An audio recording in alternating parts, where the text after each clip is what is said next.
할렐루야. 오늘도 우리에게 새날을 주신 주님을 찬양합니다. 오늘부터는 예레미야 말씀을 저희가 함께 묵상하게 됩니다. 우리 하나님께서는 우리가 가장 어려운 것 같을 때, 하나님이 더 이상 나에게 말씀하시지 않는 것 같다고 느끼는 그때에도 분명히 말씀하시는 하나님입니다. 우리가 그분의 말씀 앞에 들어가 가만히 듣기 원한다면 진정으로 하나님께서 듣고자 하는 자에게 말씀해 주십니다. 오늘 이렇게 주님 말씀하시면 이 찬양을 고백함으로 우리가 주님의 보좌 앞에 나아가 하나님의 음성 듣기를 사모하는 이 아침이 되기를 원합니다. 함께 찬양 드리도록 하겠습니다.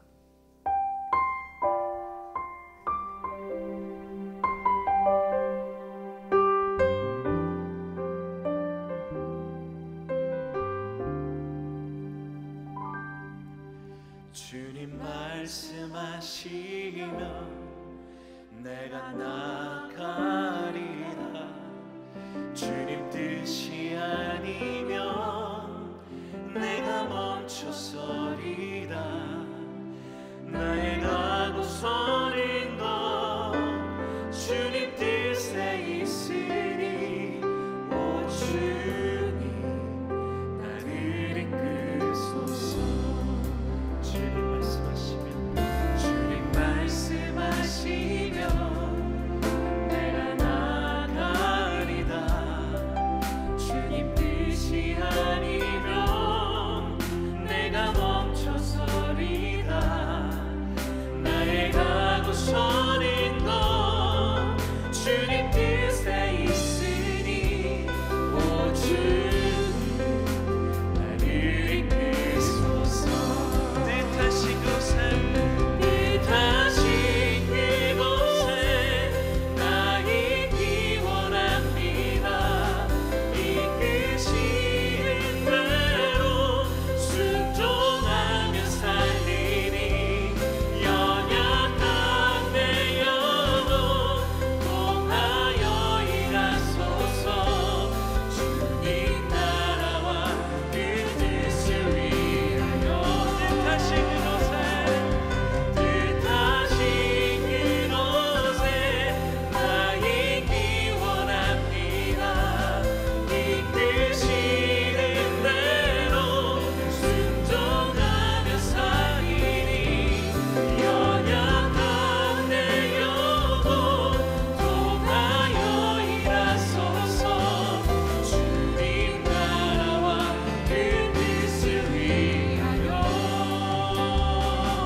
하나님 말씀하시는 주님을 찬양합니다. 영원히 변치 않으시는 주님의 말씀을 또 주심으로 인해 주님 감사합니다. 오늘 이 아침 우리의 마음을 열고 우리의 생각을 열어놓고 하나님의 말씀 듣기를 원합니다. 가르쳐 주시고 말씀하여 주시옵소서. 말씀이신 주님을 찬양하며 예수님의 이름으로 기도드리옵나이다. 아멘. 오늘 함께 나누고자 하는 말씀은 예레미야 26장 1절에서 15절까지의 말씀입니다. 함께 말씀을 들은 후에 하나님이 말씀하실 때 어떻게 반응하십니까? 라는 제목으로 하나님의 말씀 함께 나누도록 하겠습니다.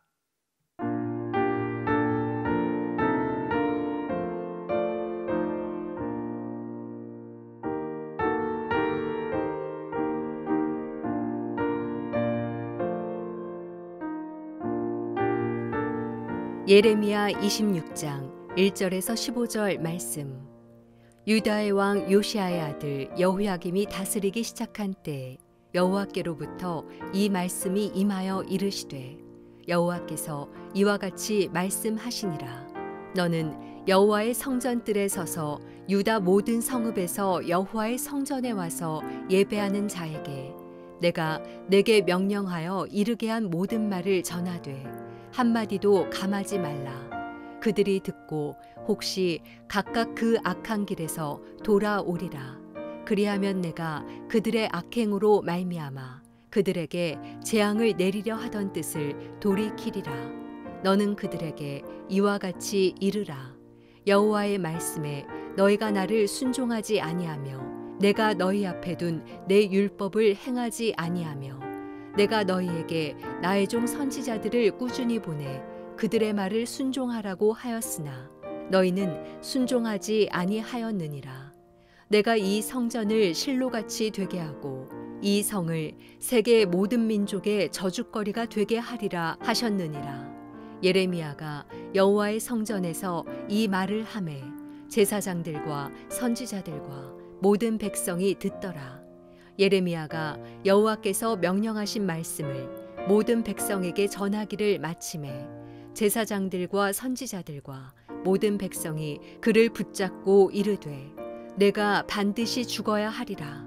어찌하여 내가 여호와의 이름을 의지하고 예언하여 이르기를 이 성전이 실로같이 되겠고 이 성이 황폐하여 주민이 없으리라 하느냐 하며 그 모든 백성이 여호와의 성전에서 예레미야를 향하여 모여드니라. 유다의 고관들이 이 말을 듣고 왕궁에서 여호와의 성전으로 올라가 여호와의 성전 새 대문의 입구에 앉음에 제사장들과 선지자들이 고관들과 모든 백성에게 말하여 이르되 이 사람은 죽는 것이 합당하니 너희 귀로 들음같이 이 성에 관하여 예언하였음이라.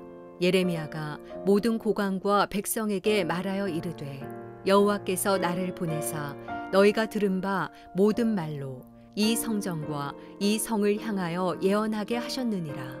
그런즉 너희는 너희 길과 행위를 고치고 너희 하나님 여호와의 목소리를 청종하라. 그리하면 여호와께서 너희에게 선언하신 재앙에 대하여 뜻을 돌이키시리라. 보라, 나는 너희 손에 있으니 너희 의견에 좋은 대로 옳은 대로 하려니와 너희는 분명히 알아라. 너희가 나를 죽이면 반드시 무죄한 피를 너희 몸과 이 성과 이 성 주민에게 돌리는 것이니라. 이는 여호와께서 진실로 나를 보내사 이 모든 말을 너희 귀에 말하게 하셨음이라.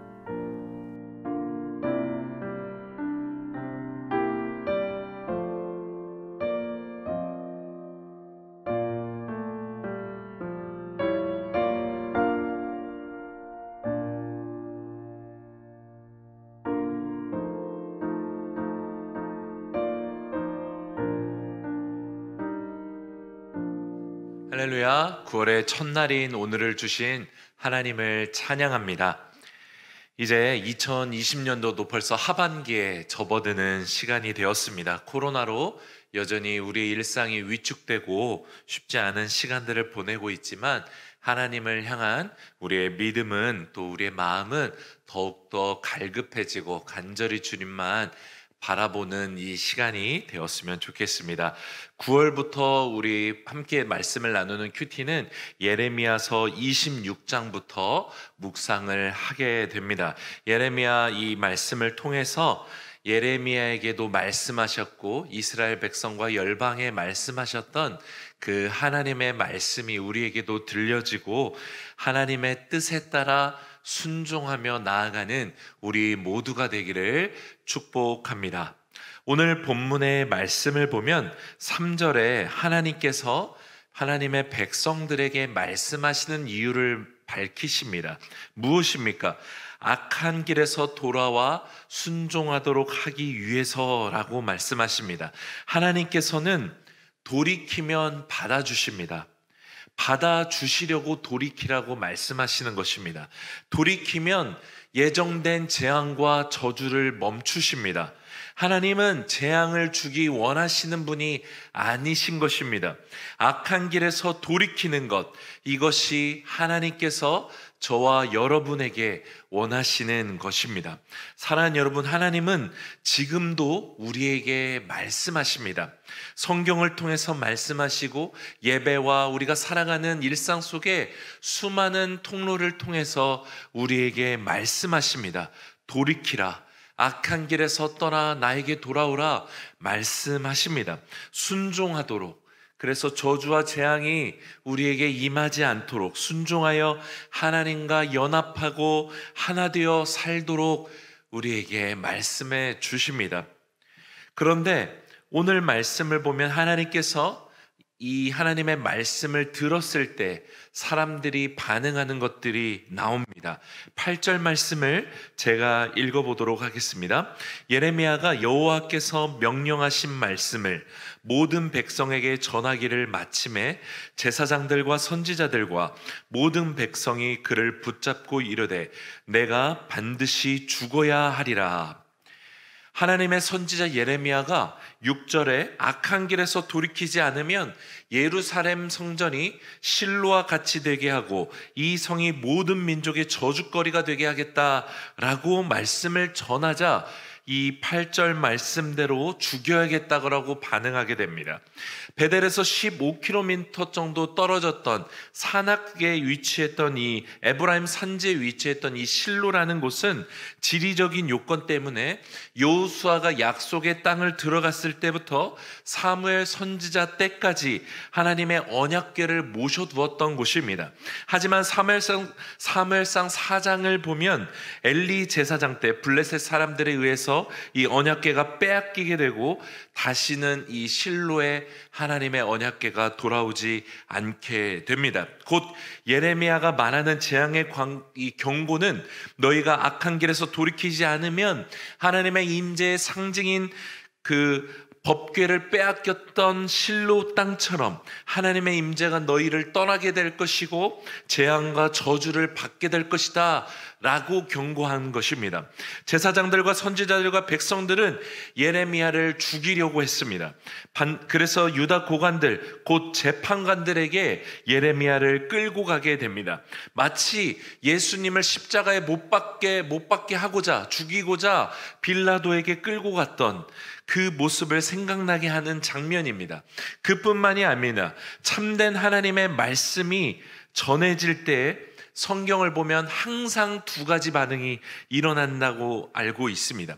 죄를 깨닫고 회개하여서 기쁨과 평안을 누리게 되는 사람이 있고 분개하고 분노하여 말한 사람을 죽이려 드는 사람이 있습니다.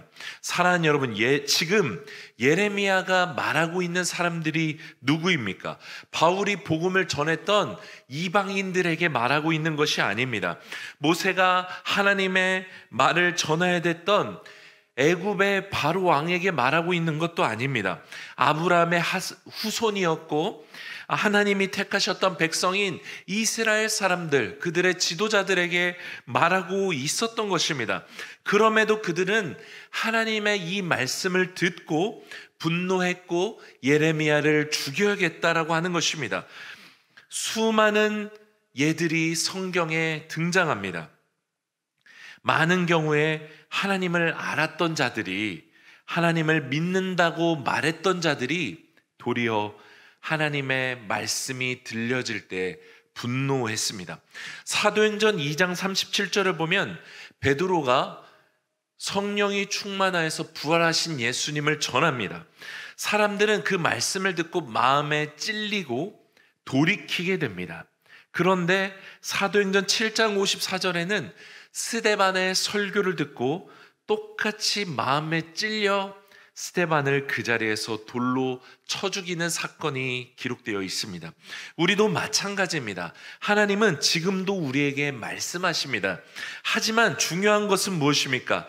하나님이 말씀하실 때 나는 어떻게 반응하는가입니다. 하나님이 말씀하실 때 어떻게 반응하고 있으십니까? 기분대로, 내 감정대로, 내 생각대로 반응하고 있지 않으십니까? 마음 깊이 생각하고 하나님의 뜻을 구하여 보지도 않고 하나님의 말씀을 그냥 던져버리고 무시해버리고 있지는 않으십니까? 하나님은 내주하시는 성령을 통해서 지금도 우리에게 양심을 통해 말씀하십니다. 말씀과 기도 중에도 사람을 통해서도 자연을 통해서도 우리가 살아가는 모든 일상 가운데서 하나님은 우리에게 말씀하십니다. 다만 듣고도 우리가 무시해버리지 않는지, 듣고도 순종할 마음이 아예 있지도 않은지 우리는 돌아봐야 합니다. 이미 하나님은 말씀하고 계시는데 왜 하나님을 말씀하시지 않냐고 반문하는 경우가 많습니다. 하지만 많은 경우에 진정으로 하나님 앞에 듣고자 하는 사람이 이렇게 하나님께 묻지 않습니다. 진실로 하나님의 말씀을 듣기 원하는 사람은 마음과 행함에서 그 간절함이 나타나고 그 마음의 겸손함으로 하나님의 말씀을 듣기 때문에 그렇습니다. 대부분 하나님의 말씀을 듣기 원한다고 말만 하지만 듣기도 싫어하고 들어도 못 들은 채 하는 것입니다. 사랑하는 여러분, 우리 모두 하나님의 말씀을 듣게 되기를 원합니다. 무엇보다 하나님의 말씀을 들을 때에 민감하게 반응하고 말씀 앞에 겸손하게 순종하게 되는 축복이 있게 되기를 기도합니다. 듣기 싫어도 듣기 싫은 사람으로부터 또 그 말이 나에게 들렸다 할지라도 그 말이 하나님의 말씀이라면 우리는 순종해야 합니다. 그것이 복이요 우리가 살 수 있는 길인 것입니다. 하나님을 경외함으로 또 겸손함으로 하나님께서 말씀하실 때 순종으로 반응하는 우리 모두가 되기를 축복합니다. 기도하도록 하겠습니다. 하나님 감사합니다. 예레미야가 하나님의 말씀을 전할 때 많은 사람들이 분노했고 예레미야를 죽이려고 했습니다. 하지만 하나님, 저도 하나님의 말씀을 들을 때 너무나 많은 경우에 분노하고 인정하지 않고 하나님, 오히려 하나님께 의문을 품고 순종하지 않았던 시간들이 있습니다. 하나님, 여전히 하나님의 말씀을 그대로 받아들이지 못하고 겸손으로 반응하지 못하는 우리를 불쌍히 여겨 주시옵소서. 하나님께서 우리에게 말씀하실 때에 민감하게 반응하게 하시고 겸손으로 순종할 수 있도록 은혜를 베풀어 주시옵소서. 오늘 우리가 살아가는 동안에 하나님의 말씀을 듣고 순종함으로 하나님의 뜻을 이루어 나가도록 하나님 인도하여 주시옵소서. 이제는 우리 주 예수 그리스도의 은혜와 아버지 하나님의 사랑과 성령님의 교통하심이 하나님의 말씀에 아버지 순종하여 나아가길 원하는 아버지 결단하는 우리 모두에게 임하시기를 간절히 축원하옵나이다. 아멘.